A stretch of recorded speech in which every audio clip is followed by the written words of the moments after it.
विगत 4 वर्षों से मैं जैविक खेती निरंतर रूप में कर रहा हूँ, जिसमें हल्दी है, बंसी गेहूँ है, बासमती चावल है, इन चीज़ों की मैं खेती कर रहा हूँ। इस वर्ष मैंने हल्दी में एक नवाचार का प्रयोग किया। हल्दी के जो न्यूट्रिशन थे, हल्दी को फसल को जो न्यूट्रिशन चाहिए वो किस तरह से एक हरी खाद के रूप में उसमें ढेंचा की फसल लेकर और उसी को उसमें मल्च किया और उसी के साथ जीवामृत व घन जीवामृत जैसे खाद चलाकर मैंने वहीं पर कैसे वर्म डेवलप किए जाए ज़मीन में और अपने जो खाद्य की पूर्ति हल्दी किस तरह से करे उसके बारे में एक छोटी सी मेरी वीडियो क्लिप भी बनाई हुई है। मैं आपको बताना चाहता हूँ कि इस कड़ी में मैंने शुरुआत से जब कच्ची हल्दी का उत्पादन लिया तब मुझे कच्ची फसल में उतना अच्छा मूल्य या दाम नहीं मिल पाया, तो फिर मैं उसको प्रोसेसिंग में गया और 2 वर्षों से प्रोसेसिंग में जाने के बाद अपना उत्पाद इंदौर सहित गुजरात, महाराष्ट्र और देहरादून तक भी मैंने अपना भेजा है और काफ़ी अच्छी प्रतिक्रिया वहाँ से मिली। तो उसी प्रोत्साहन से मैं अब ब्रांडिंग में उतरा हूँ और शगुन नेचुरल्स करके अपना खुद का एक ब्रांड मैंने ब्रांड बनाकर अपने उत्पाद उस ब्रांड में बेचने की प्रक्रिया अब चालू की है।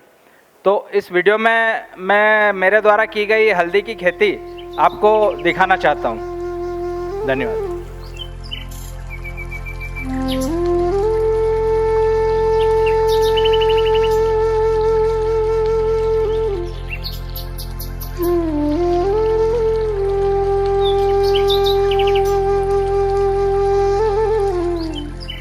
कृषक बंधुओं, परंपरागत कृषि विकास योजना के अंतर्गत जिला इंदौर में हमने 10 जैविक क्लस्टर्स तैयार किए थे और इन 10 जैविक क्लस्टरों में से एक क्लस्टर दतोदा में है जो मऊ विकासखंड का है।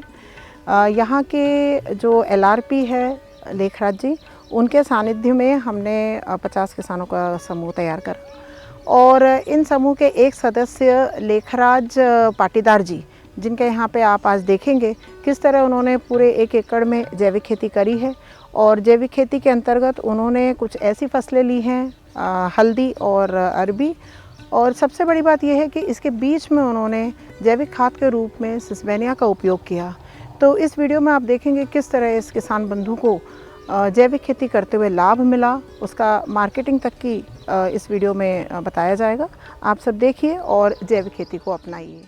प्राचीन काल से ही हल्दी औषधीय गुणों के लिए जानी जाती है, इसलिए शुद्ध हल्दी की मांग बाजार में दिन प्रतिदिन बढ़ती ही जा रही है, जिससे हल्दी की खेती करने वाले किसानों को उनकी आय में वृद्धि के नए अवसर मिल रहे हैं। ऐसे ही एक हमारे कृषक भाई की सफलता की कहानी आपको बताने जा रहे हैं, जिन्होंने आत्मा परियोजना अंतर्गत परंपरागत कृषि विकास योजना द्वारा जैविक तरीके से हल्दी की खेती की। जैविक खेती से इन्होंने अच्छा लाभ कमाया। मैं लेखराज पाटीदार इंदौर जिले के मऊ विकास खंड के दतोदा ग्राम के जय किसान क्लस्टर से जुड़ा हुआ हूँ, जो कि गवर्नमेंट की आत्मा परियोजना है, उसके अंतर्गत आता है।